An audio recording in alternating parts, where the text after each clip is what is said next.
child, don't you cry.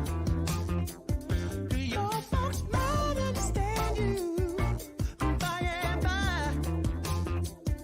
Just move on up towards your destination. You may find from time to time complications.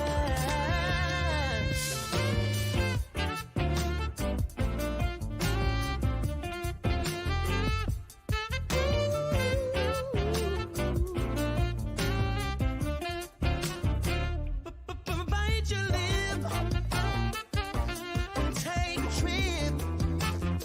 Though there may be one road ahead, you know you cannot slip.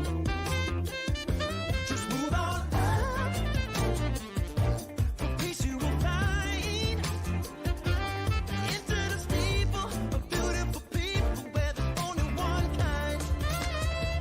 So hush now, child, and don't you cry. Your folks might understand you by and by. Move on up and keep on wishing. Remember your dream is your only scheme, so keep on pushing.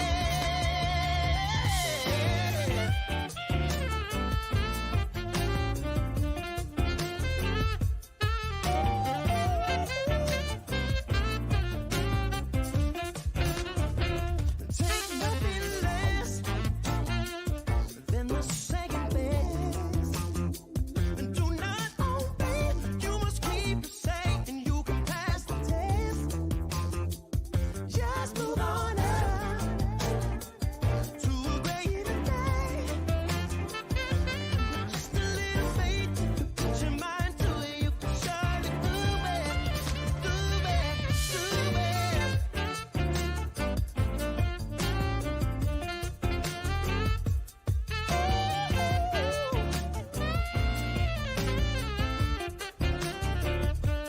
Move on up. Come on and move on up.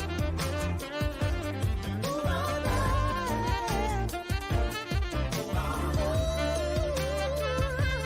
Move on up.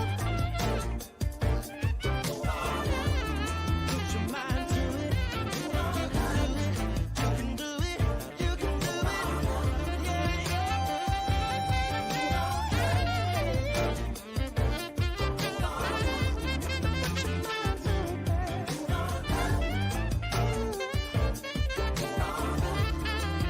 Yeah, no, there's only one kind.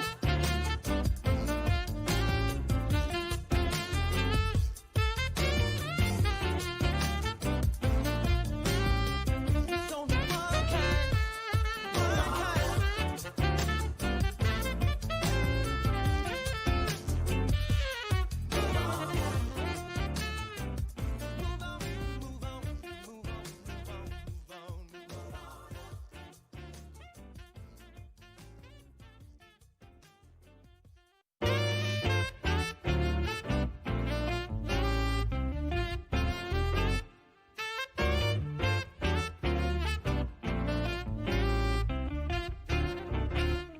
Hush now, child, don't you cry. Your folks might understand you by and by. Just move on up towards your destination. You may find from time to time complications.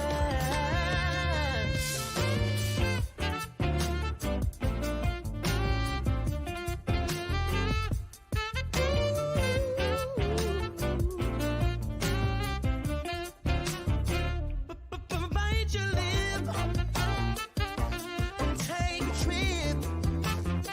Though there may be one road ahead, you know you cannot slip. Just move on up.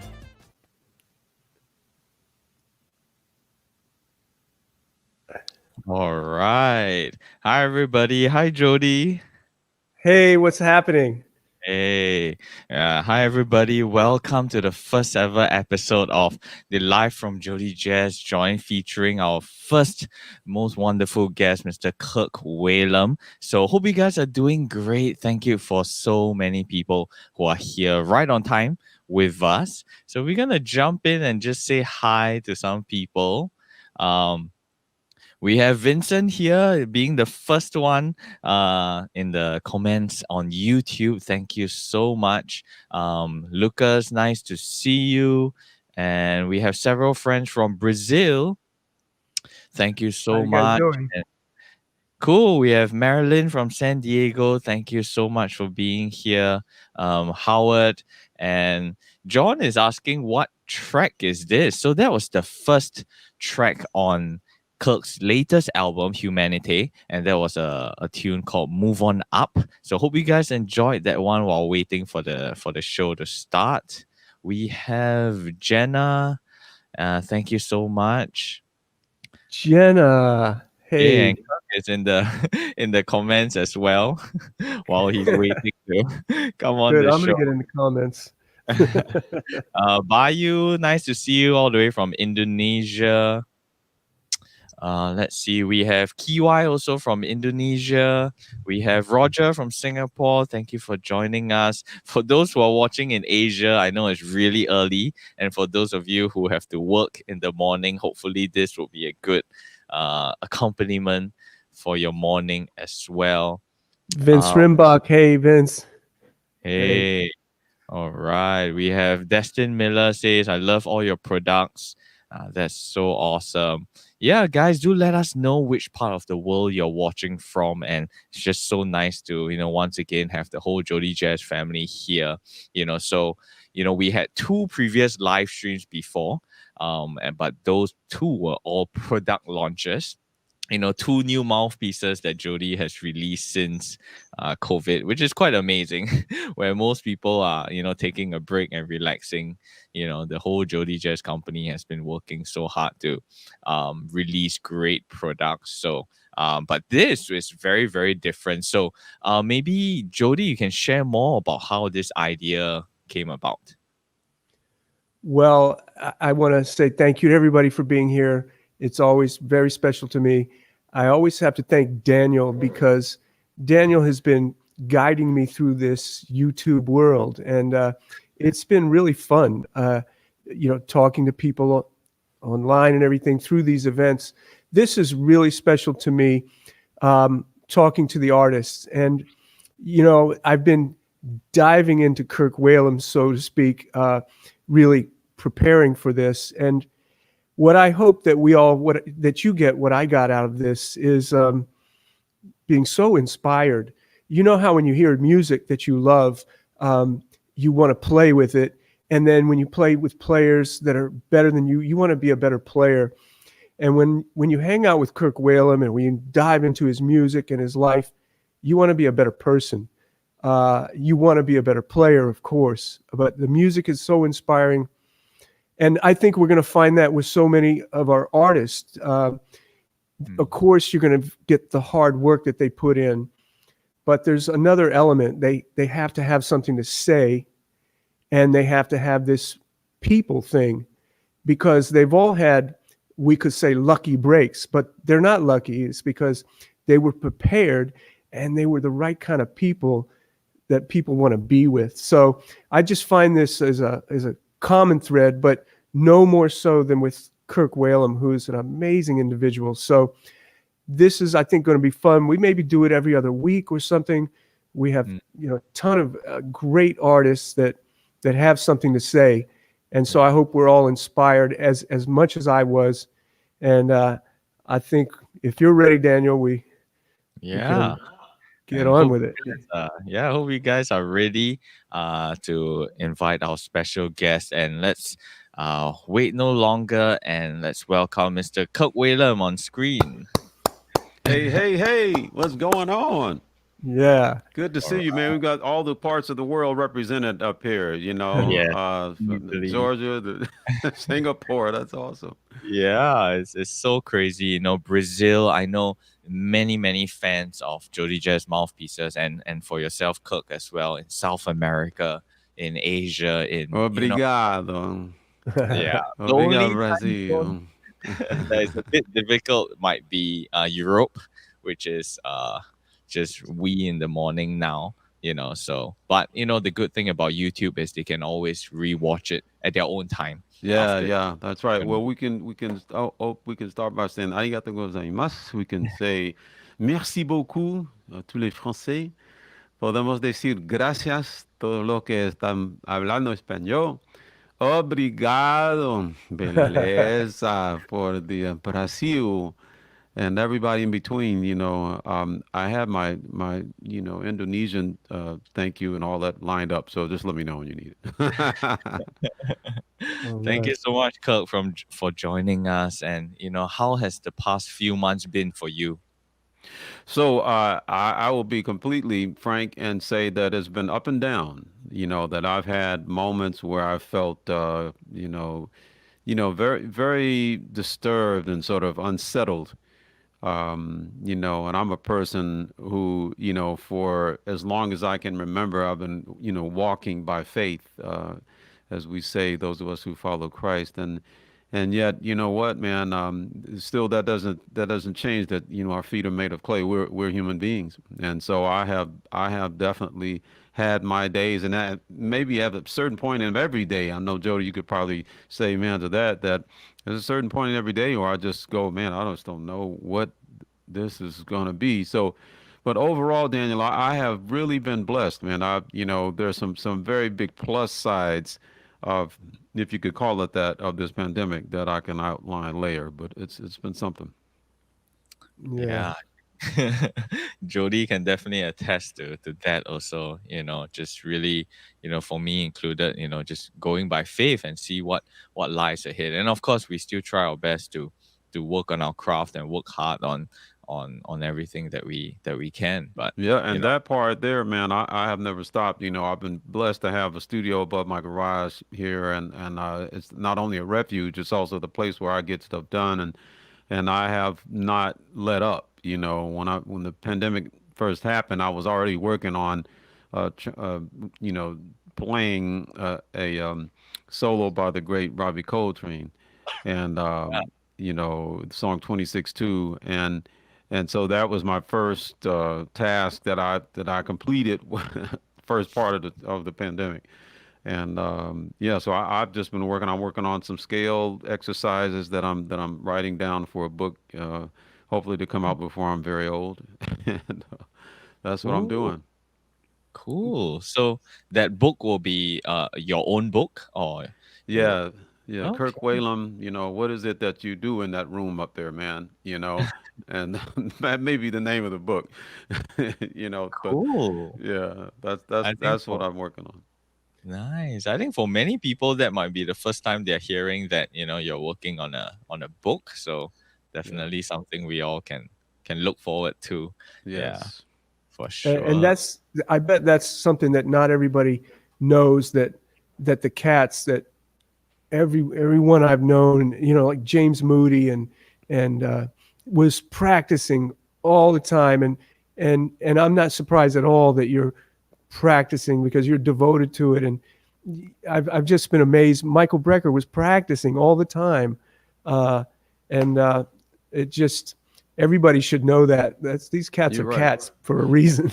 And by the way, it's interesting. That's almost like a Zen moment, man, that you mentioned James Moody, because at the very front of this book will be a whole section on my guy, James Moody. I could get into who my guys were, but in particular, when it comes to, pursuing virtuosity, James Yeah. Moody was my guy, and I met him when I was 19. I was in Oh, France, and wow.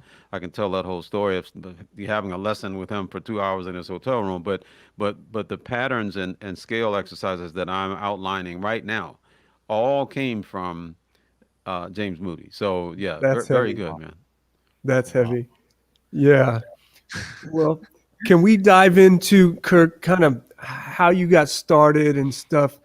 And in researching this week and everything, and I heard you a funny story. The band director says, would you like to play in jazz band? And what did you say? Yeah, I said, no, sir, no thanks. If you think about it, what is it that, when you're 13, 14, it doesn't matter if you're ultimately going to be a jazz musician at this time, you're listening to what all the kids are listening to. I guess at this point it'd be Drake and, people like that. But for me, it was most definitely the Jackson 5 and Rufus and Shaka Khan and Grand Funk Railroad and the James Gang and just, people who are baby boomers like me will recognize those names, but it was definitely not jazz. But then what I was able, to do, I was basically coerced into being in the jazz band. He's like, yo, you don't want to be in it. Well, let me put it like this: you are now in the jazz band. And so I didn't have a choice. And that first rehearsal, Jody, that was the day that I became a jazz musician, because when I heard, oh my goodness, I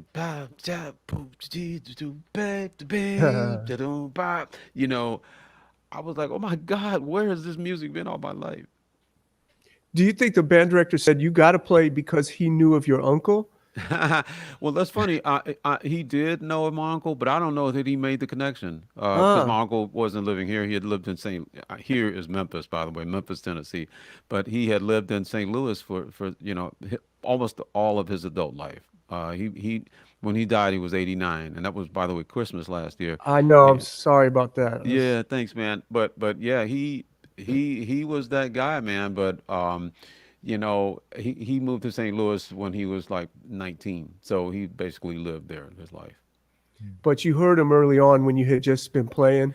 Yeah. You get that horn. Thankfully, the public schools were passing out instruments, man, and that's something we got to get back to. That we have just a surplus of music of instruments, and that's where it should be. But they like, take your pick, and I picked the saxophone, and little did I know, I'm thinking I sounded pretty good. I'm like honking on it, and I thought, man, I'm pretty good. And then I heard him play, and I said, okay, so that's how it's supposed to sound. And as you know, that's an important moment, right? When we first hear up close and personal somebody who can really play. Exactly. And he was a player. He sounded great. Yeah, he could really play. He played with Nat King Cole. He played with a few of those bands, and Roy Haynes was one of his dearest friends and stuff like that. But wow, but he was that guy. He had 8 kids, man. So he just, at one point, he's like, yeah, I'm not going on the road anymore. That's it. And so he stayed home to help raise his kids. And so that was the decision that he made. And he honored that decision, and I think that's a beautiful thing. A lot of our listeners, are in that category. Like, yeah, okay, I could have been on the road and doing whatever, but family was so important to me, and I knew that I had to do it this way. And so my uncle is like that. Could we segue into a clip of you, your nephew, and your uncle playing a concert? Yeah, that's great. My nephew Kenneth is an amazing saxophone. Yeah. You can imagine like a line that goes like this, right? So I know. It's not, not like this, because my father was a pastor. My son is a bass player, and we have two boys, 2 girls. One is a musician, who's a bass player, but saxophone goes like that, right? Because it's uncle, me, and then the nephew. And Kenneth Whalum is an artist in his own right, and has. Yeah, he sounds great. Yeah, and, he's a great player. So this is a clip of you guys trading on this thing, Fit to Battle. It's burning. We're just showing you just the trading part. Okay. But so we can hear your uncle too. All right? All right. Thank you.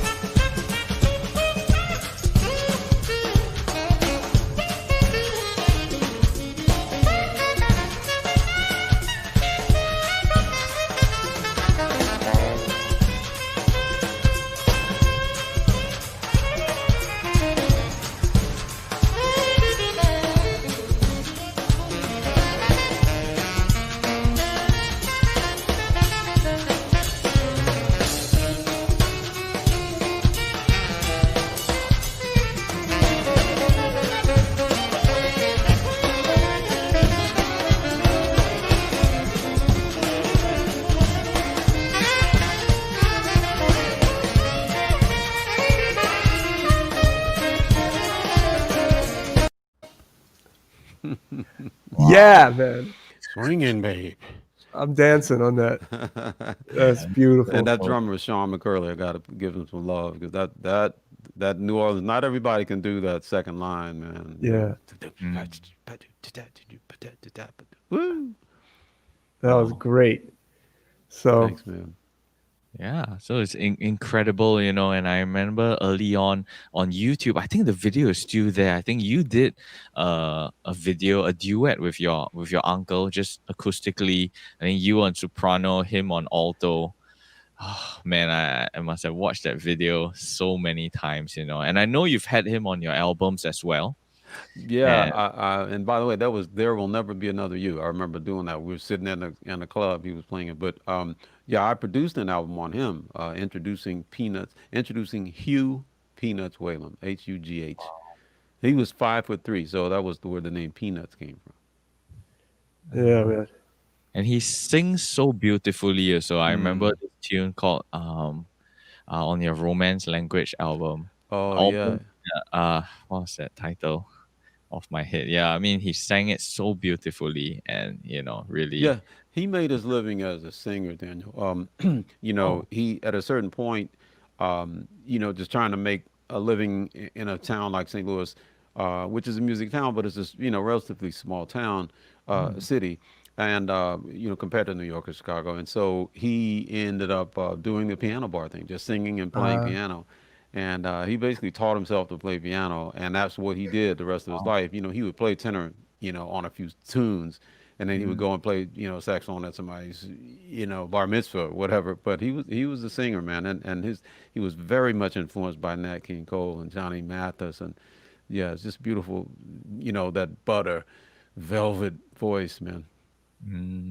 Wow, that's amazing. Definitely didn't know that, and yeah, so nice to see three generations on stage.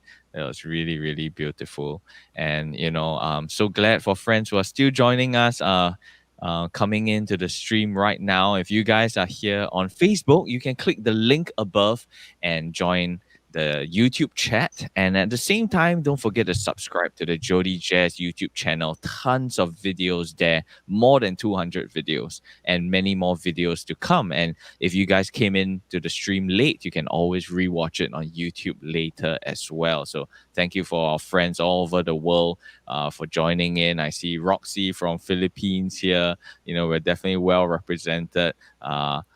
Richard from Indonesia as well. Thank you for being here with us. And I think at this point might be nice to move on. From Kirk being in high school and playing jazz and knowing about his family heritage in music. And I think for a lot of people, myself included, the first time I heard about your music was actually through Whitney Houston.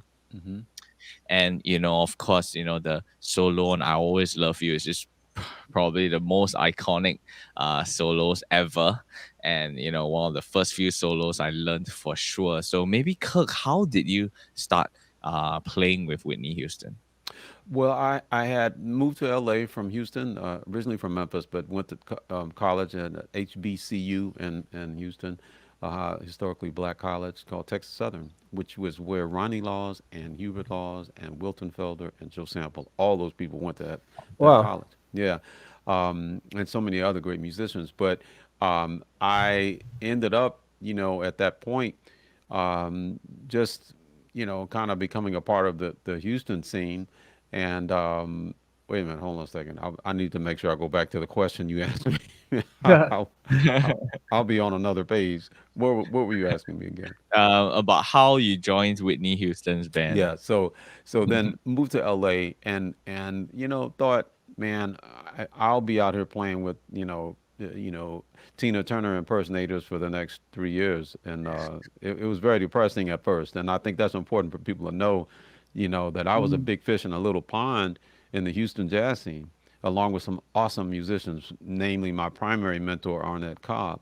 But moving to wow. LA was a big deal, and when we got there, man, I'm trying to feed my wife and kids, and uh, but most definitely still trying to get myself together. And about a year and a half in, I did a gig at a place called Le Cafe, and I was looking for musicians, and a buddy of mine recommended a bass player named Ricky Minor, And Ricky Minor, fast forward, has become quite a celebrity. He's the guy who's, whether it's American Idol or live at the White House and all of that. I mean, he's just an amazing musician.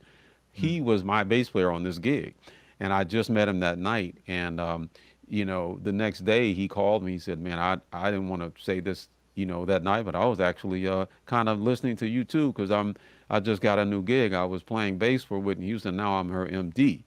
And I convinced her she needs an A band. And, with all due respect to the musicians who were playing before us, but he's like, no, you need to have everybody sitting in every chair is either a solo artist or a studio player. And so she said, okay, let's do it. And he said, well, how would you like to play with Whitney Houston? And honestly, I didn't say yes right away, because for me, I figured I was on this path. It wasn't like that, right? It was more like this, but I was at least, accelerating, doing my own thing, my own career. And I had a feeling this was going to be a distraction from that. So I had to really think about that. And I think a lot of your listeners, your fans are also saying, at certain places in their career where they have to make those big decisions. And it's not always easy, but I was very much trying to make sure I wanted to stay focused. But again, man, raising a family, and all of a sudden now I'm playing with a big star, touring all over the world, and getting a paycheck every 2 weeks. Like that was something I had never ever had. A paycheck. Like I would get paid for a gig. That's one thing, and then you're waiting for the next gig. But to get a salary was crazy, man. And so yeah, that was that. And so I started playing with her in 1979. And haven't looked back, played 7 years. Yeah, man. It's super interesting, So did you see yourself more, you wanted to establish yourself as a jazz musician or, with your own music? Yeah, Before. I at that point I had really been bit by the kind of contemporary jazz bug. I was listening to Spiral Gyra, and of course Ronnie Laws and Wilton Felder were my two, heroes at that moment. Of course, I listened to a lot of people, Stanley Turrentine, on and on, but I wanted to be in that groove where, the music represented the kind of street beat of that time, similar to in 1950, that was the street beat, but at this point it was funky, and 2 and 4. Now, again, harmonically and melodically, yeah, you could go anywhere you wanted to go, but that was the time that I came into it, and that was the path I knew that I wanted to be on. And so I was able to do that, man, some kind of way. But the Whitney Houston experience was amazing. I mean, I can lots of stories, including, by the way, coming to Singapore, which was with her, which was awesome. Wow. I mean, to get to play with her every night and listen to the best singer in the world, Yeah, it it's just something else, man. And she wasn't hard to look at either, So yeah, it was a beautiful experience. And there's a quick story I'll tell. One time we were in Barcelona, and I had recommended a restaurant for them to go to. My band was opening for her, and and I was playing with her. So all my band guys had been to have seafood, which is what you do in Barcelona. yeah. And man, I got a card and I handed it to Bobby Brown, her husband, and I'm like, "You got to eat at this place." And he said, "All right, we're going." And so Whitney, Bobby, a couple of the background singers went to the seafood restaurant, and she got so sick. Oh no. She was in the fetal position on the Oh no. floor of the hotel room. In the meantime, Oh. there's 40,000 people Ah, waiting to see Whitney Houston for the first time. And let me tell you something. She didn't play that night. She didn't play that year. She didn't play Barcelona. I know for 10 years after that, man. And I just, I'll tell the story now, but I swear I would not tell a soul that I recommended that restaurant, man.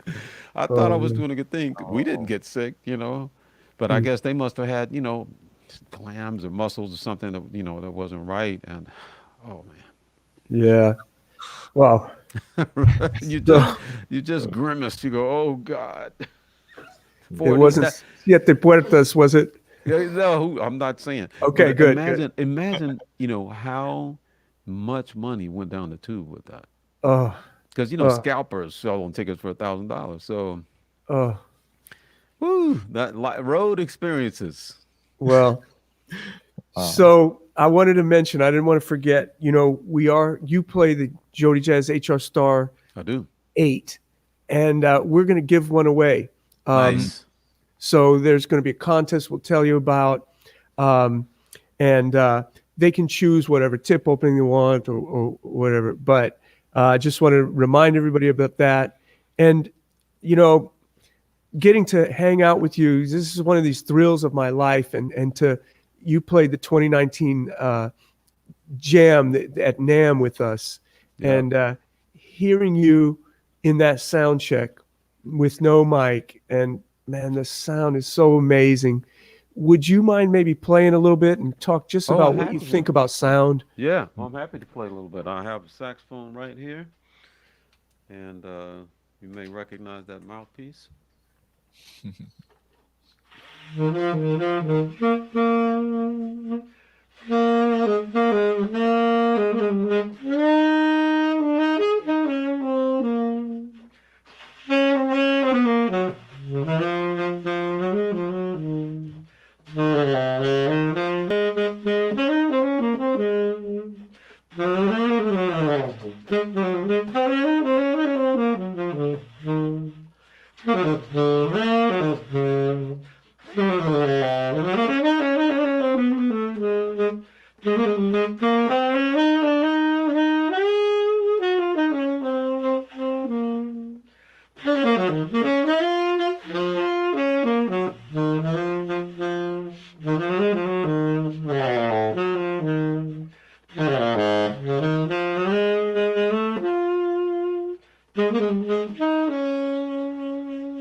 Oh my God.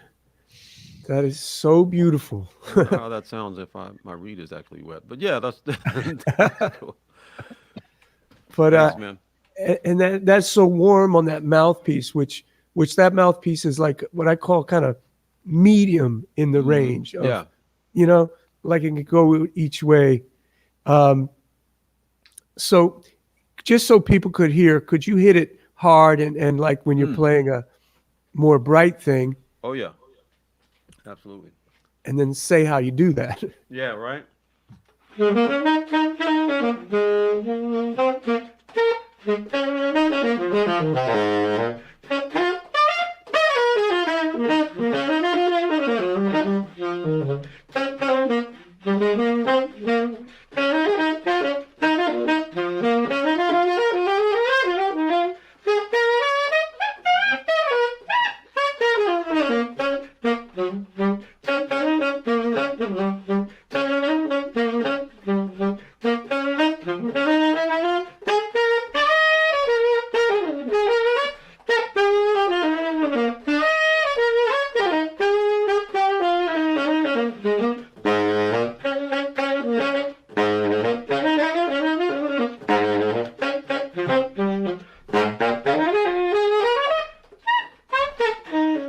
What's he playing? Who knows what he's playing? What is it? Yeah, man, it's brighter, but it still always has that beauty to it, and that warmth and that air in there. It's just it's wild, because sometimes when people get bright, it's all just right. It's all nasal, but that still has everything, the core of the sound. I gotta tell you, man, I am just petrified of that, of the sort of, of the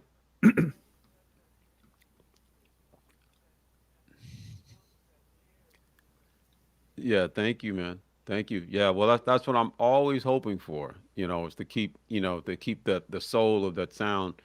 I think a part of it too is just like it's your voice. Like my wife says that she's riding in the car and some song comes on Michael McDonald or somebody. I played so many sessions that, she hadn't heard all of it, and I haven't heard a lot of it either, and she'll like the sax solo come and she was like look around like, oh, like dang, I felt like he said something. I'm like, where is he?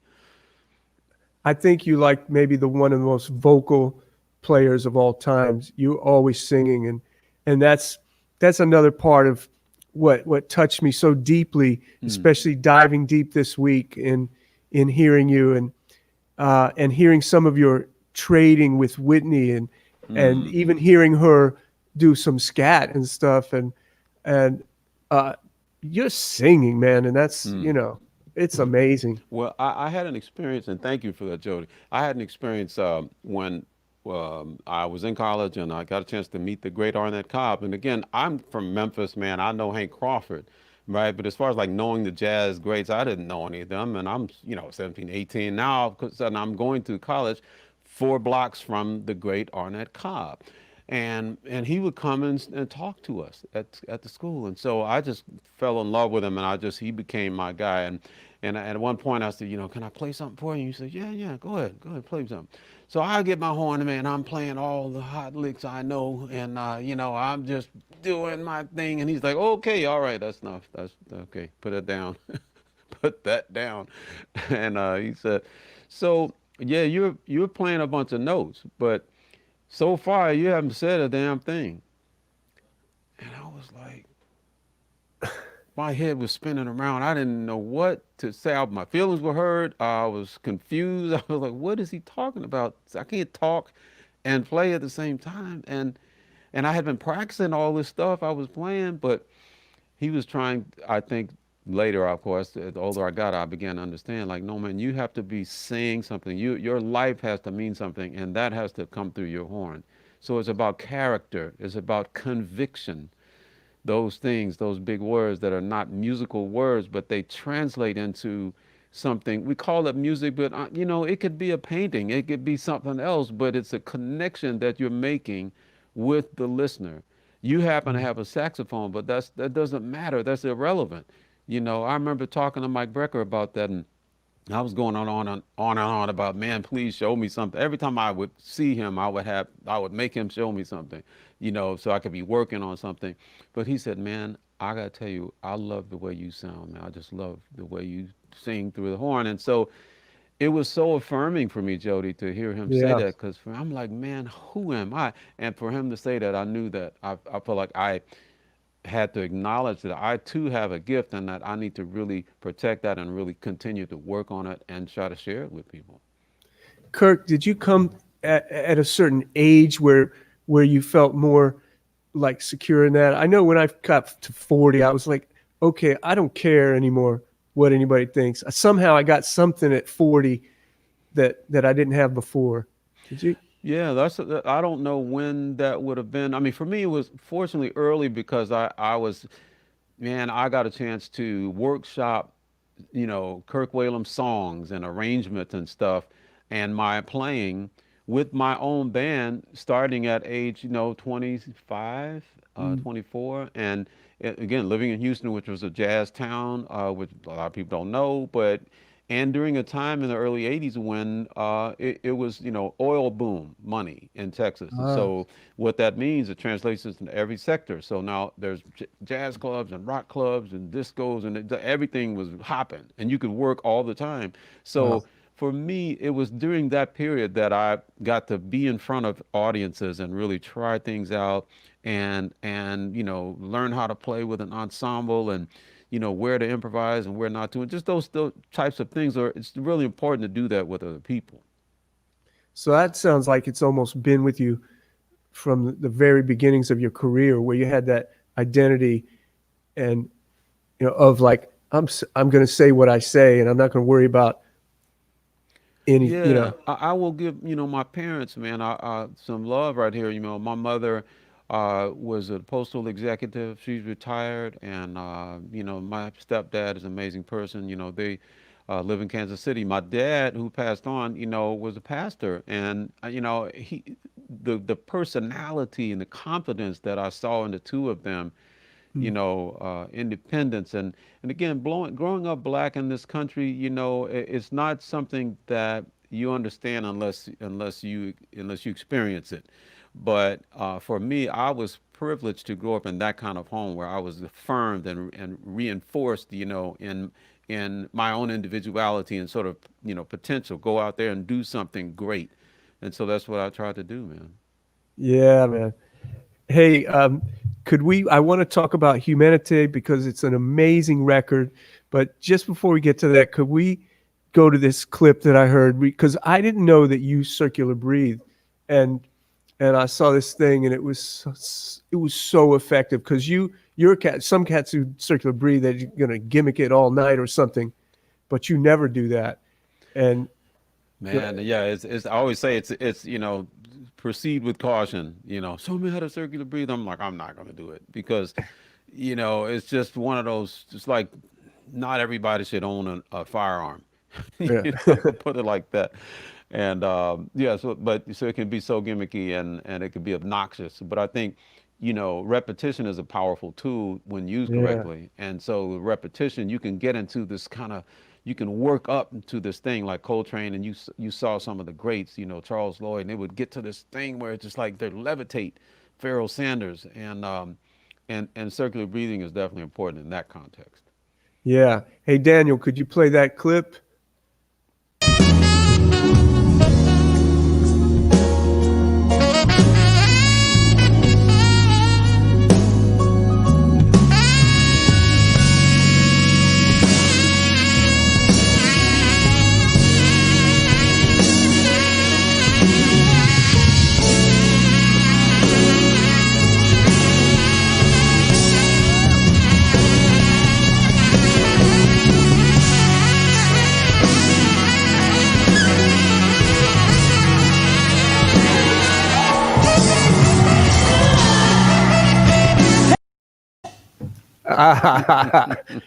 Hey, do you remember that particular? That's funny. I mean, yes and no. Like I know I was there, but it was like there were so many incredible moments, and I think that's one of the things that I'm looking forward to one of these days. And I think about Sonny Rollins and how they interviewed him and how he talked about, man, you know what, I can't play anymore, and I went. He said he went to a depression when he had a pulmonary embolism and whatever that was, but he said, it wasn't so much the audience. I loved them and I loved playing with the cats and all that. He said, but man, it was practicing. I couldn't practice anymore. And so to me, man, I want to get to that moment. I'm not in a hurry, but I want to be able to go back and unwind some of those memories, to try to re-access those memories and just maybe jot some notes down about what it felt like, because things can happen pretty fast, in an industry and a sort of career like this. And so, yeah, I know you know what I mean, but it's like I wish I could go back and access some of those. I've wondered about this. Like they said, Louis Armstrong in his later years, he recorded every night himself and he listened to it and like he was really studying himself. Like, what do you think that was about? I get that. I will say, when I'm working on a record, I will listen to it a lot, while I'm working on it. And then, man, there comes this point where I just don't ever want to hear it again, ever. Yeah. Yeah. And so it's an interesting dichotomy, right? But I do get that, man, hearing yourself is one of the most amazing and the most dreadful things in the world, but you just have to keep moving forward. Like earlier today, I was practicing something on soprano and I just went, I'm just going to have to spend all next week practicing the soprano because I just did not feel good at all. But it's just how it is, man. You have to keep going forward. Yeah. I guess that brings us up to equipment. And I want to give a shout out to Sofia Zumbato. She's got a great shop in Mexico City. Good friend. Just a shout out to so many of my friends and everybody who's coming on board to see Kirk. But this is a great segue, I think, for equipment, right? Yeah, déjame decir que yo tengo ganas de encontrar Sofía en México. Sí, tiene una tienda bonita, Claro. con todas las boquillas, muchas. Sí, eso será una bendición. Sí. So let's see, I heard I was on a tour in Indonesia and passed through Singapore. And when I was in Indonesia, cats were telling me, hey, Kirk Whalum was playing your mouthpiece. I say he was. And so before you came on board officially, you were playing for a while. Yeah, that's how it is, right? You sort of experiment around, and when you Yeah. find that something, man, you know it. And I have somebody ask me, why did you change mouthpieces? And I'm like, man, we just evolve. We're looking for something, and when you find it and you settle in and you do that for a while, and then actually for years and years, and then at a certain point you say, man, I think I'm still changing. And so, yeah, man, and that's that. It's been that HR Star 8 Yeah, tenor since yeah. the beginning, and I've given you probably three or four more and they're still Consistently right. good, man. Yeah, That's such a beautiful compliment for your work and your team. Because that's the thing that freaks you out. You're like, man, if anything happens to this mouthpiece, I'm gonna. And then you pick up another one and go, oh, phew, this one plays good and too. we've even gotten better this year. I made a lot of new mouthpieces, but now we've been on a little epoch of just getting even better with what we're doing. I could talk about it, but I'm really proud of that consistency. And Yeah, yeah. you can rest Congratulations. easy. You can rest easy. Uh, Congratulations, man. Yeah, it's a thanks, beautiful thanks. thing, and I try not to chew through them too fast. Don't We worry. just. Yeah, don't worry. And what about your other equipment? Yeah, Uh, sure. What else do I play? Well, I don't. I play baritone, and there's a lovely mouthpiece here that I've been playing. The Jody Jazz bass or bass. I'm gonna say bass. oh, the DV bass. Yeah. Yeah. I love this mouthpiece, man. I've really been enjoying playing this on my Barry. And on soprano, I tend to play this, the seven version of the mouthpiece Yeah. I play on tenor. The HR Star 7. Yeah. And you're playing a P Moriat tenor with an unusual neck, right? Yeah, they were very kind to do this neck for me. Years ago, I was playing another horn, and I sort of I was playing a Coward. Sure. Much respect to them, beautiful horn. Yeah.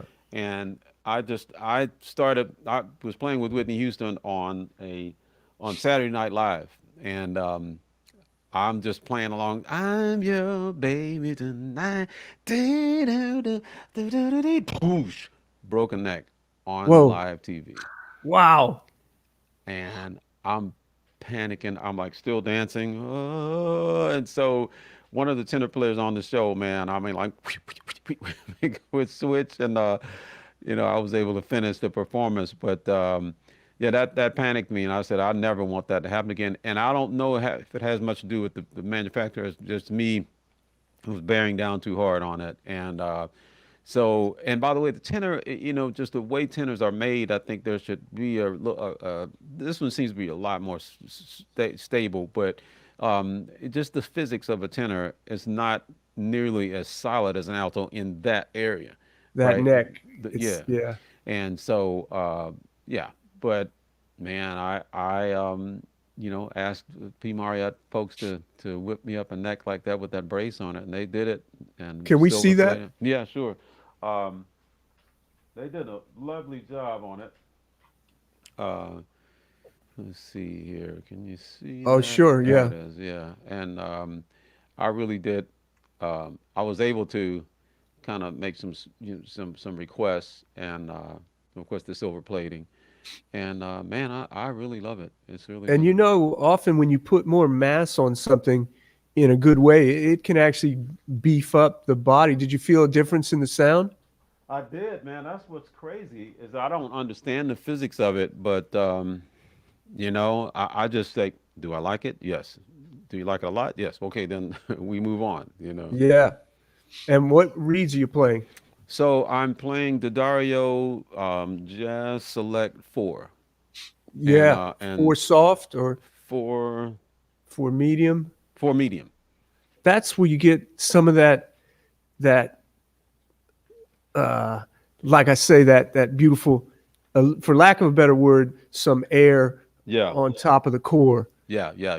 For medium, but yeah, I really do. I love this. There's that for medium. The Dario Jazz Select Yeah. and Select Jazz. I'm sorry, and yeah, I've found them to be super consistent, and that's important to me. Like I don't want to think about that. I want to be thinking about music, and there's a lot to think about. Like right, doing sessions, man. You're watching Pro Tools, and you're having to be the engineer.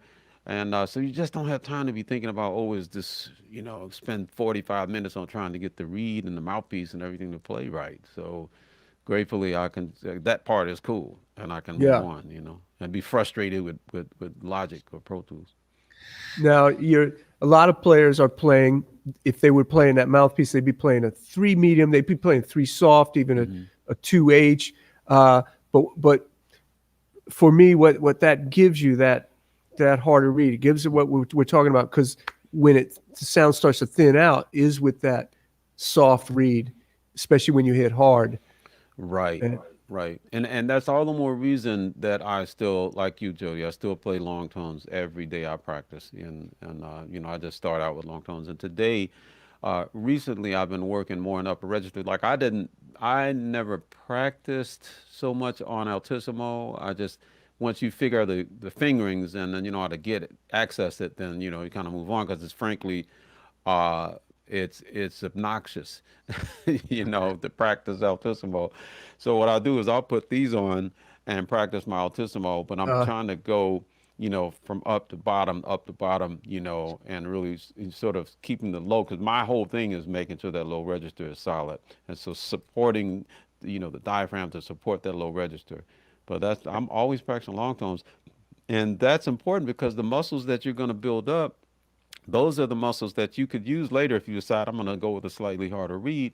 Then, you know, keep doing those long tones. It's like doing push-ups, So these muscles are prepared for a little slightly harder read. That's not that a harder read is the better, but for certain applications, especially playing with an electric band, you kind of need to have that dynamic range. yeah, and I know what people would be surprised at if we could have a meter that was showing how much air pressure you were pushing out. People, and it showed the average player, it's got to be double. That's why it's seeming effortlessly from our side that you're playing that 4 medium, which is relatively very hard read, and just making it sing. And every time I get next to a giant, I'm saying, whoa, that cat is. Well, I will Got say this, air man. support. I know there's a few different ways to make that happen. I'm pretty sure Plas Johnson didn't play a hard read. He played a very soft read. Yeah. Yeah, Yes. and then I was fortunate to do a session, or actually a couple of 3 sessions, uh, with the great Illinois Jacquette, and he played like a 2.5 read, man. But the sound he was getting out of that instrument, standing next to him, was just mind-boggling. You're totally right. We got to remember that there are so many ways to skin the cat, so to speak. Yeah. Yes. Hey, so Kirk, when we played that jam, you played a few tunes, and one of them was called Triage.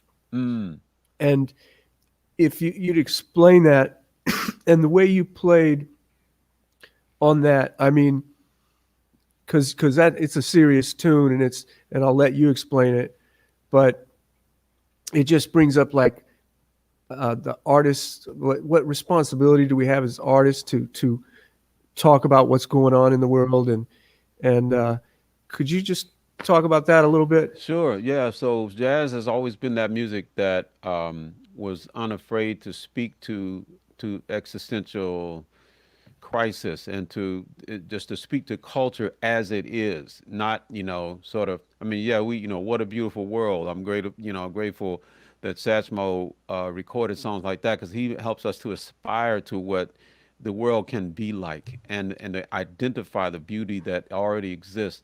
But the context, unfortunately, there's some darkness and the things that we need to have catharsis and we need to address them. And jazz is a great music to do that because we have this kind of ethereal space that we can get in. Charles Lloyd and people like that, like they can find that space where they're dealing with those hard subjects. And again, being black in this country, you don't have to go far at all to know just how bad things have been and how wrong things have been, how inequitable things have been for people of color in this country. And then to go to this particular song, you say, and again, I'll just say hashtag Black Lives Matter. I'm down with right now with the struggle. where we are bringing to light the things that black people have had to deal with in silence, as it were, for so many years. This song Triage is about gun violence, and that's another subject that I'm truly passionate about, because I just don't understand how we can let this continue to happen, and especially when it happens to kids. And for us to say, for me to be able to have my right to own a gun, which again I support. Obviously, it's in our Constitution. That makes sense. You should be able to. But should you be able to own a military grade assault weapon? Should you be able to own that? Mhm. I don't think I should be able to own that. Right? I'm not trained. I'm not in the military. I respect those people who are, and they're the ones who should have those weapons, and under certain circumstances. And even then, I hate that they exist. But for someone to have that kind of artillery and then to go into a school and shoot up a bunch of kids, all bets are off for me. I don't, people say, well, you can't, don't be talking about those types of things, from the stage when you're, and I'm like, that, like, or same thing on social media, like, hey, shut up and play. I'm never going to be that guy. I don't think, I feel a responsibility to those kids and to their parents and their siblings. And so, yeah, triage is about that. And it is bringing to light the fact that we have to do better. We can do something about that. We can change the law so that the people can't just order something like that online or go to some, jackleg, gun show and order an assault weapon with the magazine with 100 rounds.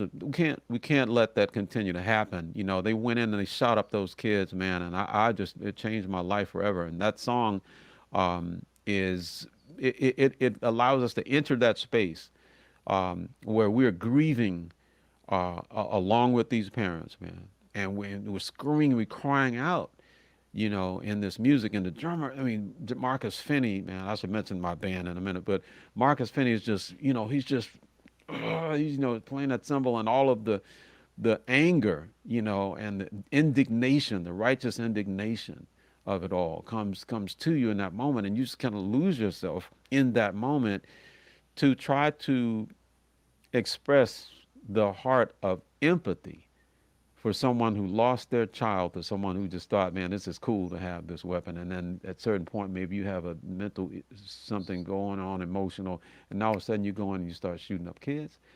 So yeah, that's when people hear, and the song is on our Gospel According to Jazz chapter 4, which is both CD and DVD, and of course you can see it online. And when we get into that song, man, we connect with those families, and we connect with the great Jimmy Green, Yes. one of the finest Yes. saxophone players who ever played.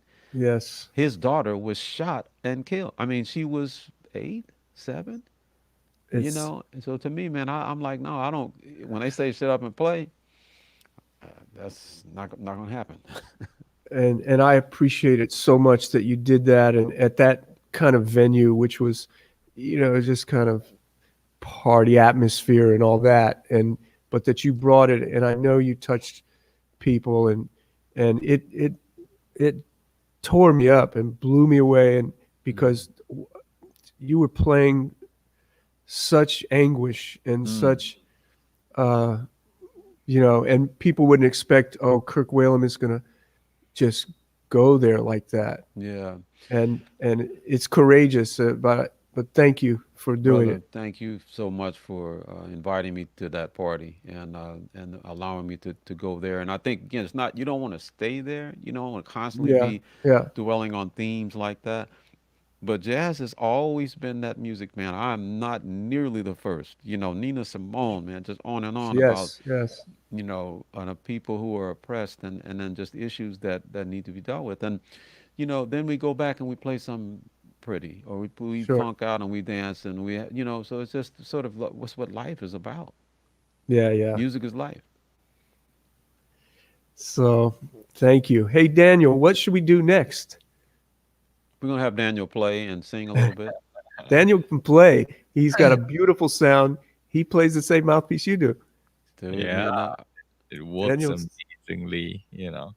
I'm so glad to be part of this, and I think I see many great comments throughout for the past hour. So but I think before we go into the Q&A and share about the giveaway, I think maybe we can touch a bit about Kirk's latest album. Definitely, yeah. And I think before we do that, I think the best way to kick start that will be to show a short video. Oh, yeah. Share more about the album. So I'm gonna bring it up, and then we will talk more about it after this. Great. I was 9 years old when MLK was gunned down, about 14 blocks from my house. The world is going through so much tragedies. The fears. I feel very sad every time I hear that people, stereotype Muslims.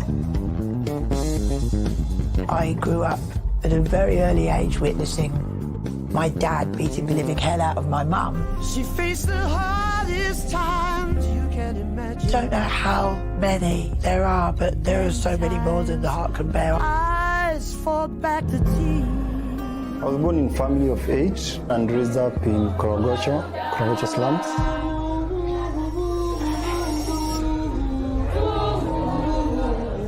When you express through music, you feel relieved. It's like crying. This music, you could think of it as coming out of the crucible of oppression. And it's like, I want that music. Now I know who you are. The force is working against you. The music that comes out is better. It's just qualitatively better than if things had been handed to you on a silver platter. What Martin King talked about the year or so before he was killed, he lifted off into the stratosphere of the beloved community. Those who are marginalized, those who are otherized, globally. You don't have access to the tools, we'll make it happen anyway. You get somebody playing spoons. Some of the most amazing music I've ever heard been made on spoons. Jazz means freedom of expression, communication of love, communication of excitement, passion, the ability to do that without being restricted to reading what's in front of you. After the show, a lady came to me. She was in tears. Thank you so much. And now we share our pain together. Humanité is about identifying that beautiful thing that draws us together and that causes us to not be afraid. The beloved community. We can make beautiful art together. Yeah. That's such a great movie. Wow. Thanks, man. It was a joy to make that documentary, and the trailer just a tiny bit of it. Yeah. But, Jim Hainan is a great human being and an amazing artist, filmmaker, and my audio producer James McMillan. Shout out Quiet Money Productions in England, and we put the whole thing together there in England, in Hastings, England. And but we went to Jakarta, Japan. We went to I should say Indonesia, Japan, Kenya, South Africa, France, Nigeria, on and on. And Wow. we had it all. It's amazing. That's it, Kirk, Thanks, man.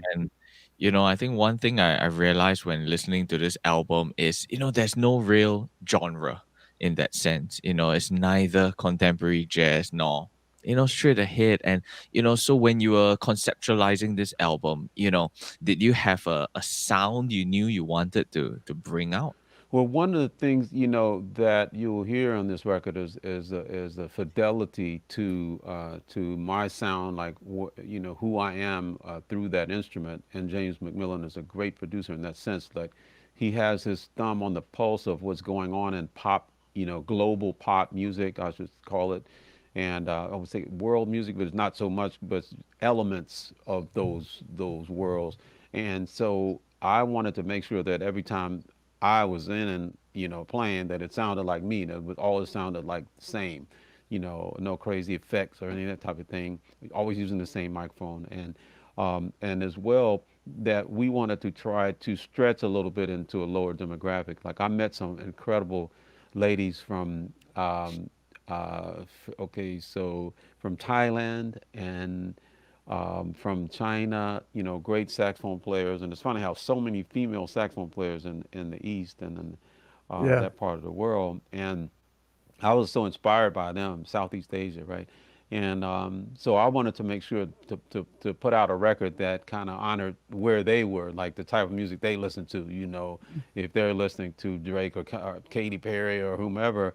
And so to bring those elements in and make sure that the statement that we're making, you know, sort of correlated with where things are right now, you know, Chance the Rapper and, you know, Anderson .Paak and artists like that. So I'm inspired by this music that I hear. You know, people say, well, I don't know what's going on right now. Man, there's some amazing music.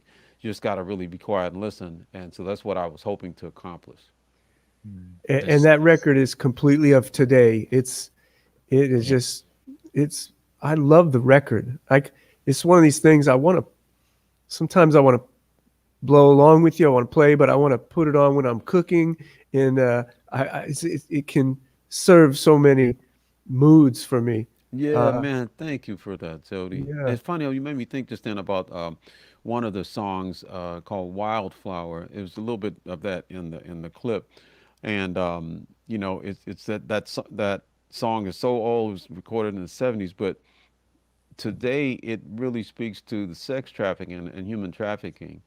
And man, I was just so honored to do stuff like that too. Like, you know, yes, it sounds contemporary, but it has some very important themes too, you know. Yeah. So I really stress everybody needs to get that record, and just, you're going to love it. So, and your catalog is so deep that you can just get lost in it. Man, thank you. You've contributed so much, you know. I appreciate that. It's funny, man. You look around, you know, one of the reasons I made that record, you know, traveling all over and stuff, is because I sort of woke up in a cold sweat one night, like, dude, you're 59. You are about to be 60. Okay, now this is 2 years ago. And you're like, 2 weeks ago, I was 39, about to be 40. You know, it felt like 2 weeks ago. And I went, by that math, in 2 weeks, you're going to be 80. And so you need to get going doing what it is that you intended to do. When you learned French, when you learned Spanish, when you began to, you know, listen to all the Brazilian music and, you know, African, all these different kinds of African music, and what is it that you were trying to do, and making collaborations with young artists from all these countries and spreading the message which Martin Luther King spoke about, was the beloved community. The beloved community is what we have. It's an empathy that you, Daniel, and I are so enthralled with the music that we love and the musicians that we love, that it takes us out of the space that, oh, wait a minute, you're Asian, you're white, I'm black. Like, that doesn't even factor in, you know, though we are. And it's like we appreciate each other's heritage and legacy and all of that in such a way that complements the thing that we already have, and that's passion for music. Beautiful, man. That's what I was telling people in the intro. What you could get out of this, and in delving into Kirk Whalum and his music, is so much more than the music. It's an uplifting thing, and it's making us want to be better. And thank you. Yes, sir. Yes, sir. You know, for this album, which actually I just dropped the link.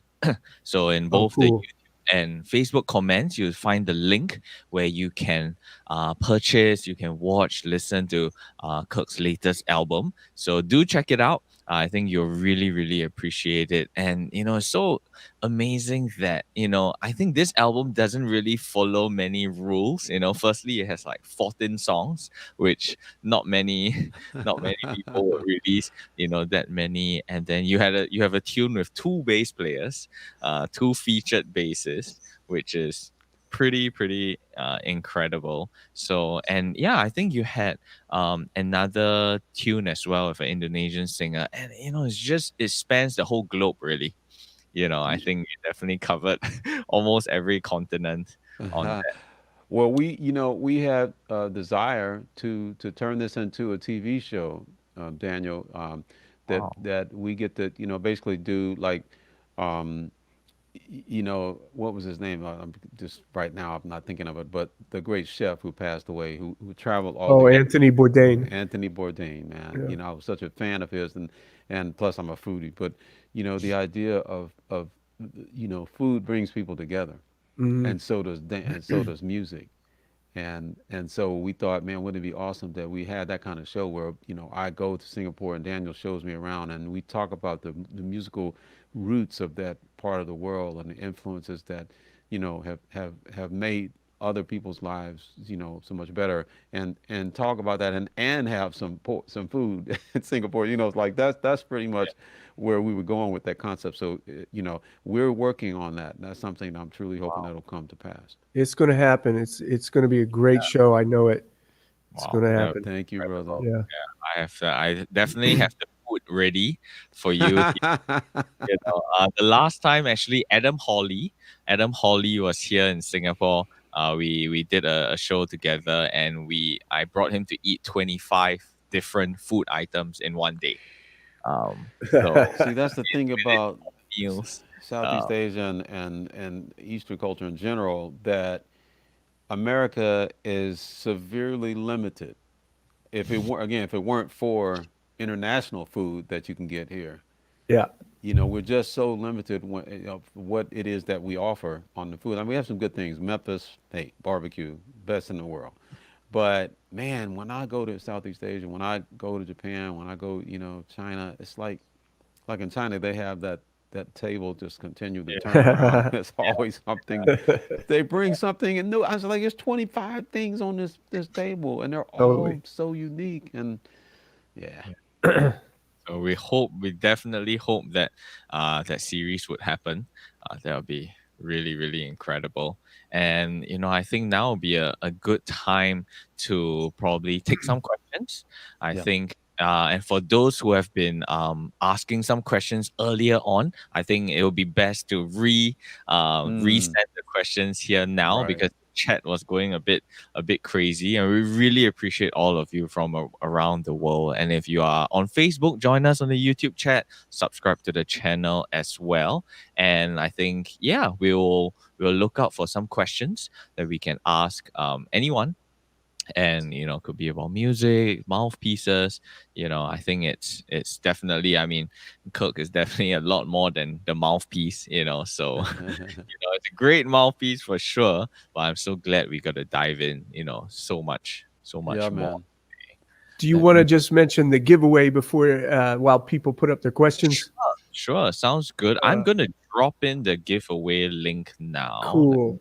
Just And so for those of you who are here, you are gonna get the first chance to join in. And Jody has the mouthpiece right there. and with that beautiful thin tip rail done by hand, that's what gives you that immediate response. It's like pow. And it's got, it's cool. I'm proud of it. And you can't imagine how proud it makes me feel that Kirk, that you're playing that mouthpiece. Oh man, forget it. That's a great mouthpiece. Incredible. Man. You should pat yourself on the back, man. I might And break your my whole arm. team.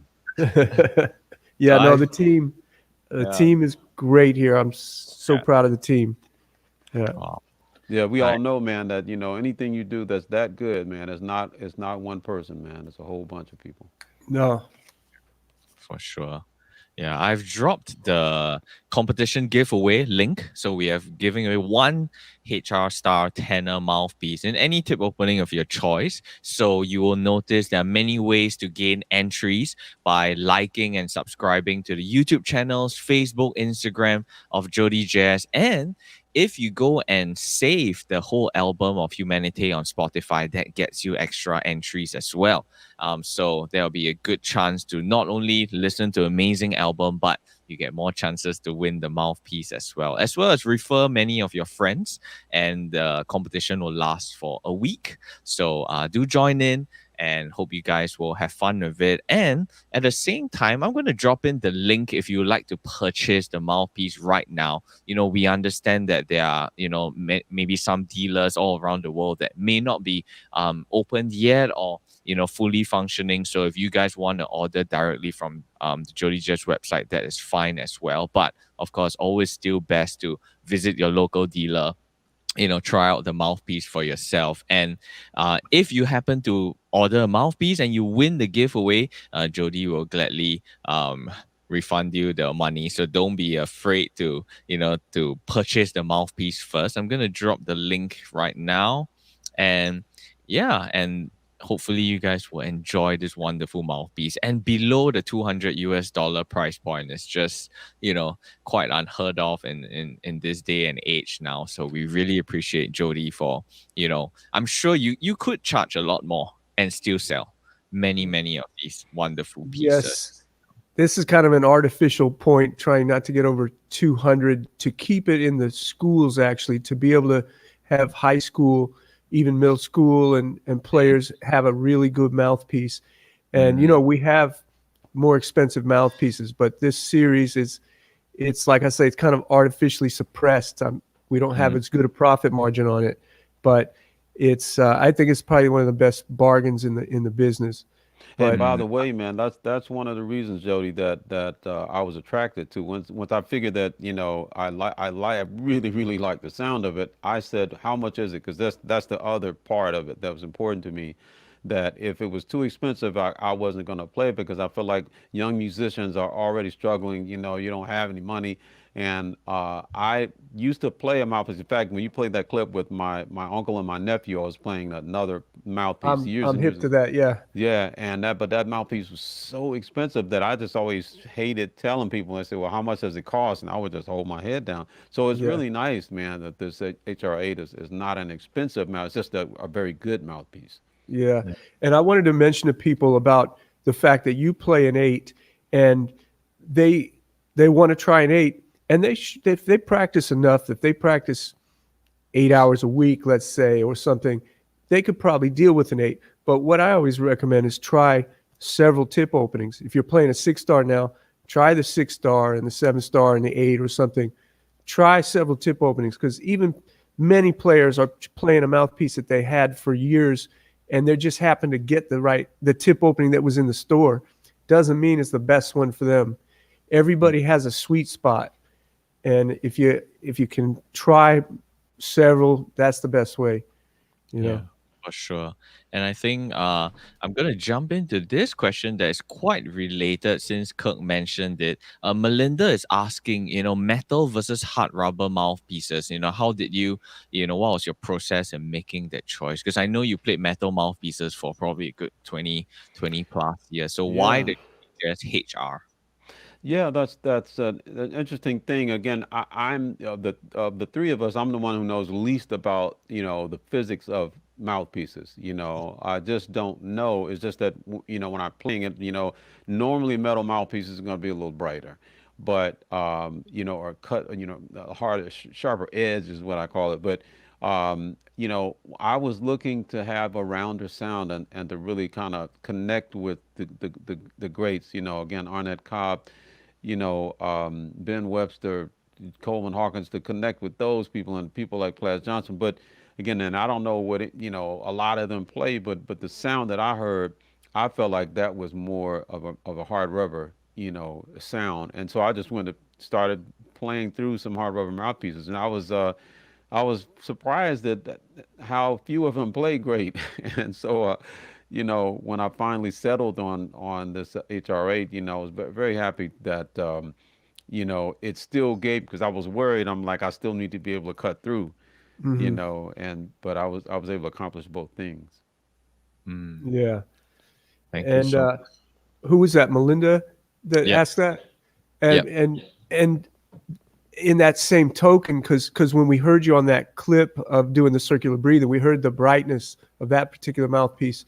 But you're playing that DV bass on the baritone. That's a really warm mouthpiece. That's metal, right? Isn't that funny, right? Yeah. So again, just to reiterate, I know nothing about the physics of mouthpieces, but at least when I hear it and I like it, that I Yeah. make my move, you know. But I discovered after many years of doing this that part of a hard rubber mouthpiece, why it's got that rounder, warmer thing, is because it makes your chamber bigger. Your mouth has to open up more for it. Yes, So yes, check it yes. out. You got your chamber just got bigger than when you play a metal mouthpiece. Yes, yes. And Yeah. that makes sense to me, but again, I have to take your word for it. Yeah.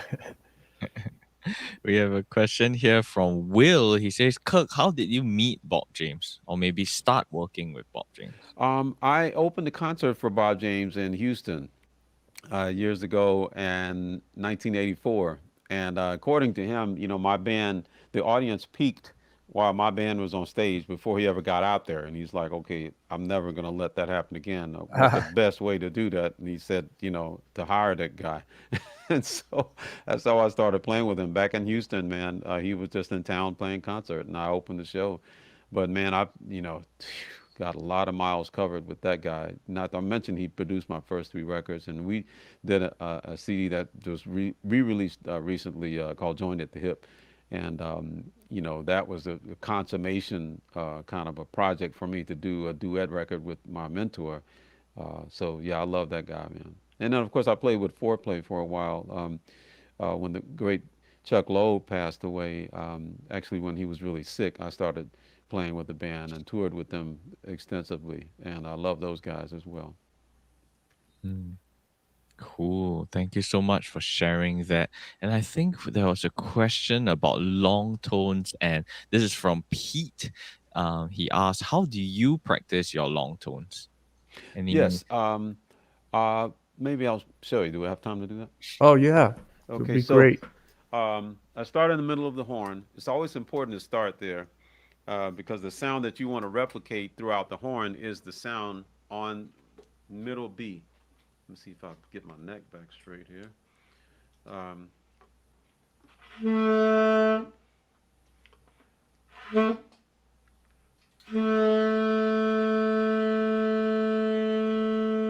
So now I won't play that long, but I'll hold that out. And I do vibrato exercises as well, you know, where I'll set a metronome and I'll do 2 vibrations to every 4 beats. And then I'll do, you know, I'm saying how I was do. Oh, sorry, 4 vibrato to every 2 beats is where I start. 4 to 2, 4 vibrato to 2 beats. Then I'll do 5 to 2 beats. Oh, then wow. I'll do 6 to 2 beats. Then I'll do 7, right? So the idea is, and I set the metronome at 60 because that way you can, if you don't have a metronome with you, just look at your watch or nowadays just your cell phone, and you're at 60. So that's a good, you know, solid place to start. And those vibrato, the reason I do that is because I feel like I want to be able to control the speed of it.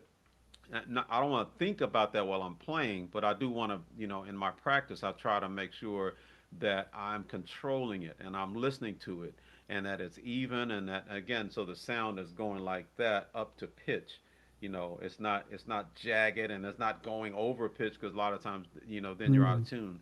But I try to practice vibrato. Sometimes I'll alternate days, but starting at middle B and work your way down and up. In other words, so after you do B and you play a long time, then and again make sure you're opening throat like you're yawning and you're supporting from the diaphragm and you play that long note, right? Open throat, diaphragm support. Then you play B flat. Same thing. Nice deep breath, open throat, diaphragm support, and you play B flat. But you're always referencing that first note, the B. So B flat. Now B, C. Now I'm playing C, right? I don't just play C, I go B, C, because you want to hear that sound that you're playing on B. You want that to be replicated. Now I go B, A. See, then B, C sharp. Now I'm playing C sharp. Then I'll go B, A flat, and I'm playing A flat. Then B, D. So now I'm going further and further out, but I'm always referencing that middle note. And there are other things that I do, like I'll practice something in the low register like this. My reed is dry, but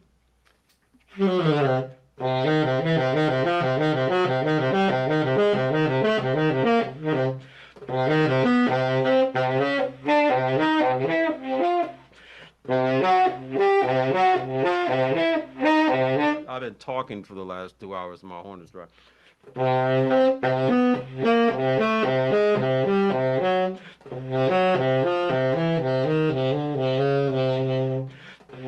And then I'll do the same thing tonguing, and then I'll go down to the next note.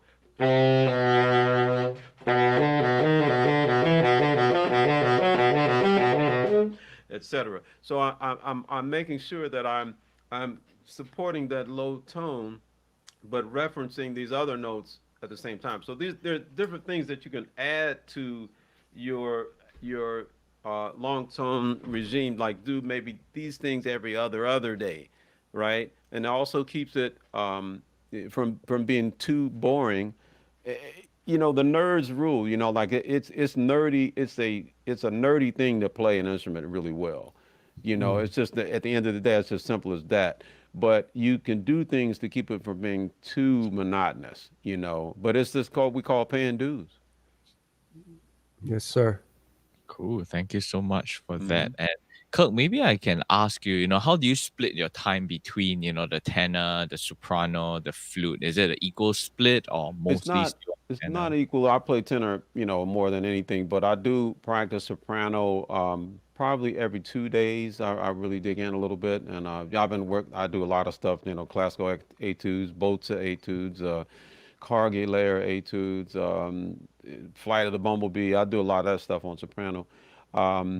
Flute, I normally practice at night. For some reason, it just works out for me that I, sometime around now, for me, it's in Central Time in the States, it's 9:22. And so sometime around 9, after dinner stuff, I'll practice my flute, just making sure I'm doing the same thing. I start long tones in the middle and working my way up and down. And it normally works out like that. I'll play baritone maybe every 4 days, something like that. But it's good. Baritone is excellent, especially down low, to really develop that diaphragm. Like you can't get those notes out if you're not supporting with the diaphragm. And so that makes my tenor low register much better. So that's one of the reasons I like practicing baritone. I just recently recorded a song on baritone, by the way. It's going to come out soon. I did an app. I participated in an app that's been out already, but now the new version features me. It's called Session Band. And people may have heard of it. Have you heard of it, Jody? No. It's cool. It's called Session Band. Basically, you can make a record, use your iPad or your iPhone, whatever, with this app, because you got, A studio players all from England, and then there's me, right? And we just grooving, man, and playing different things. There's also a jazz one, and there's a country version of it, of the app, but the funk soul version is what I'm on. And so, man, you just pull up a groove in a particular key, and there's the sax, and you can mix it in, Session Band. And so I just took that app and I made a song out of it just using the app. And man, I played baritone on that, and I traded between baritone and tenors. I'm playing against myself. So that was a lot of fun to do. You can go to sessionband.com. Are you going to put that song up somewhere, or that song is going to? Yeah, we're going to put that up. It's going to be on the app. It's not on the app. So in other words, the app, all the clips of me playing are on the app. So I just took some of those basically, and I played to those. I took one of them and made it the hook, and one of them is part of the bridge, and then I sort of just played to that. But they also have an incredible loop library. But Session Band, the song will come out sometime probably next month or so. But again, that's just something we're doing on the side as something that's fun to do. That sounds really cool. Yeah. I'm going to drop the link right now. I just found it. Let me good. drop it in the comments so that you guys can check it out. Yeah, I'm going to get that. The rhythm section is killing, man. Yeah. And my buddy Jeff Gascoigne is playing bass, and he's the one that produced the app, and yes, there's some amazing musicians in England. Wow! And since we are on the topic of Barry, Roxy is asking what baritone sax are you using? I have a Yamaha baritone, and it's an incredible instrument. Yeah, I've had it now for about 5 years. I really love it, man. That's awesome. And I was going to ask you, do you mainly record on it? And I guess you answered that question Yes. already. Yep. Any thoughts of bringing it out live for your show? No, man. Unless I have an indentured servant, a well-paid indentured servant, to carry that sucker around because it's just too heavy, man. Yeah, it's crazy. Not only that, you're just afraid it's going to get banged up, Yeah, for sure. And yeah, do let us know if you have any more questions. I hope I didn't miss Daniel, any. I saw Yeah. one Yeah. from Douglas, and he asked, and I think I know the answer to this question. He's talking about, as you get older, Kirk, do you struggle to do things you once did when you were younger? And did you have equipment changes for? And I've seen you doing like exercises on the bus, and I don't think you've felt your age. I don't know though. I mean, that's you funny. don't act your age. Grow up, for God's sake. Yeah. Yeah. Right. So it's interesting, right? Age is something else, man. At 62, there's definitely, I used to be a jogger, for instance, and, I blew my back out. And so now I walk but I just try to stay active and just try my best not to, I think it's easier and easier to just chill. But I'm not doing it, man. I was down there this morning doing my push-ups, and I do chin-ups and, all that, and just try to eat right. I love fish, which is, again, why I could live in Southeast Asia or Japan, or I could live anywhere over there. Breakfast, lunch, and dinner fish would be fine with me. So just try to make good decisions, drink that water, not too much alcohol. Like I'll have a beer every couple of days or so, and one, not five. But so you're not, you're playing an 8 mouthpiece with a 4 medium reed. Sounds like you're having to back off. I mean, we do lose lung capacity as we age. That is a fact.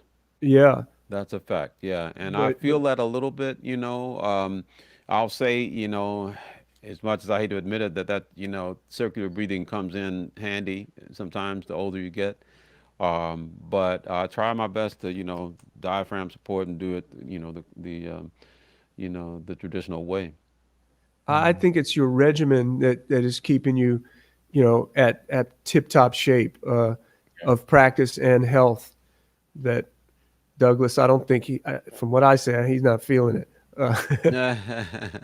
Yeah. And I appreciate it. Oh, by the way, I just had a hip replacement, man. Speaking of getting older, and in my case, I had a childhood, sort of birth defect where the socket was too small for the ball, and so it was going to eventually happen. And I figured, with the pandemic, I said, now's the time. I'm not out traveling, and I had a hip replacement, but I'm walking just fine now. It's amazing. Congratulations. Yeah. Thank you. It's amazing what they can do now, right? But It's amazing.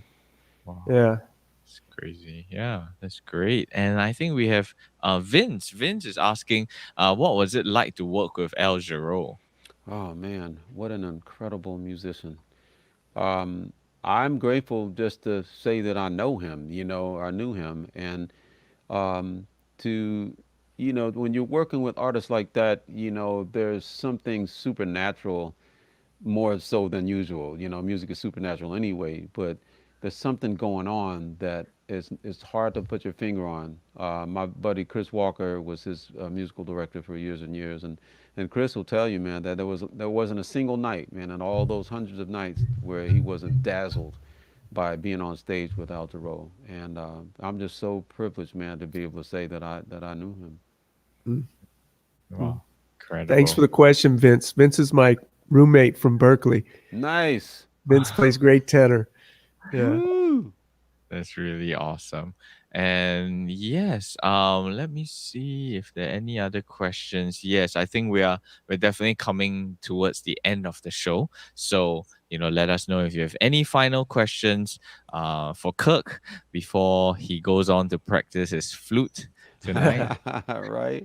So once again, I'm gonna drop the links so that it's very easy for you guys to access. And the first one will be the giveaway link. So here's where you can win JodyJazz HR Star tenor mouthpiece. And we'll give a T-shirt away with that. So if you win, let us know your T-shirt size. 20th anniversary T-shirt. Awesome. Hey, Jimmy Hogg says he's got all the session band apps. Nice. That's cool. Yeah. Wow. It's insane, man, what you can do with this thing. And you can mix inside. I forgot to mention that inside the app. I mean, it's just insane. Yeah, I'm gonna get it. Wow, that's awesome. And I'm gonna drop the link to the Humanity album, and this is the smart URL link, so you can follow the link and watch it and listen to it on any of the digital platforms that you prefer. And then once again, don't forget to subscribe to the Jody Jazz YouTube channel. We just released I Play Jody Jazz series featuring our artists. We had the first one to kick off the series with Noah Preminger. So hopefully, you guys will enjoy that and many more to come. And I think Noah plays the HR tenor as well. 10 But star. Yeah. 10 star, star. is- Yeah. which is great. Mark Rubisky, hey man, he says Don Braden's got a real health regimen too, right? Yeah, man, that's another bad brother, man. Oh, yeah. Woo. I Another just love hearing him thing. play and just, you're right. Just being around him is a blessing. He's one heavy cat, and just like we got so much out of this with you, Kirk, and when we talk to Don, he'll be so intense and so heavy, and not just about playing. And he's played with us it's the history of jazz, Oh, man. Yeah. So Yeah. And I think John is asking a question. Do you generally prefer a larger ball horn or neck? Right. John is a good buddy of mine, man. And I just responded to him that I don't believe that neck is large bore. But I now got to go back and do my homework. But John Carlton is an amazing saxophone player. There's so many beautiful players, man, in this world. It's just such an honor to be behind one of these things called the saxophone. yeah. Cool. And I think Jared is asking, how do you handle being a minister and being an artist? Right. So being a minister, that's a big word, right? What does that mean? Like a lot of ministers are pastors, and so they or imams or whatever. In my case, I would be a pastor, but it's not something that I felt that I should do because again, my congregation, as it were, is wherever I am, and I just feel like my calling is to be out here to represent Christ in the marketplace, and I can mix it up, with my Hindu brother, with my Muslim brother and sister, and my Jewish brother and sister, and we just represent how huge God is and how wonderful it is to have faith, and I don't have that conflict. I understand, that in a lot of situations you have that that pushback about, well, you can't be out here playing secular quote unquote music, and I don't think that's healthy because at the end of the day, every 99% of people work in the mainstream world, in the secular marketplace, everybody. So why is it that you expect for musicians to not do the same thing?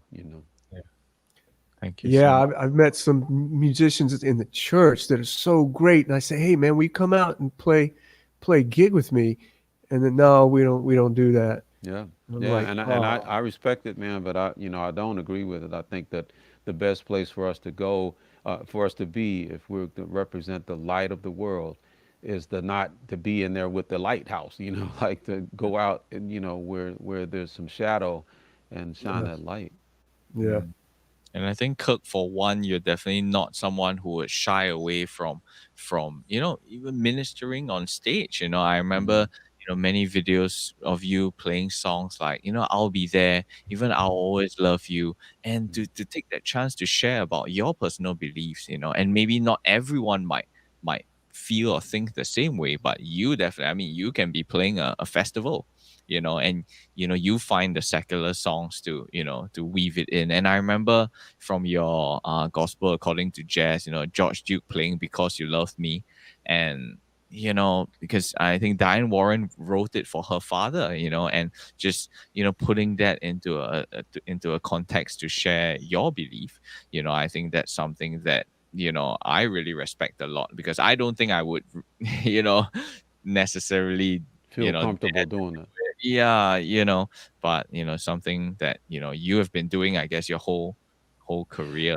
You're right, and Daniel, thanks for mentioning that. And I think that there is a foul that can happen when you step over a boundary, and I've done that before, so I know how that feels. And but you do want to find a way to share who you are, and if who you are is who you love, in this case is Jesus, then I can't not be that. But what I can do is to contextualize my personal expression of it, or my witness, in such a way that respects and honors somebody else's faith tradition. And that the whole show is not about that. It's just like in that moment I'm sharing the essence of who I am and who I belong to, and then we go on and party and or play a love song. So it's, you know what I mean. You're not hitting people over the head. Yeah, yeah. That's so incredible. Let me see. I think we had a question about have a question of who are you listening to right now? Right. Oh man, so many people. I just told you about that Robbie Coltrane solo. Mm, yeah. Dang. So I gotta now get in my Katisse. So you hip to Katisse? Mm-mm. Katisse. And so Katisse, I'll mention two artists right now. Besides, obviously, Tia Fuller is one of my favorites, and so I just sort of mentioned her as a matter of course. Yes. So I'm gonna be listening to her. Melissa Aldana is another one that I Yeah. listen to all the time. But Katisse and Soweto Kinch, both of those guys are saxophonists, or as Soweto says, saxophonists and rappers.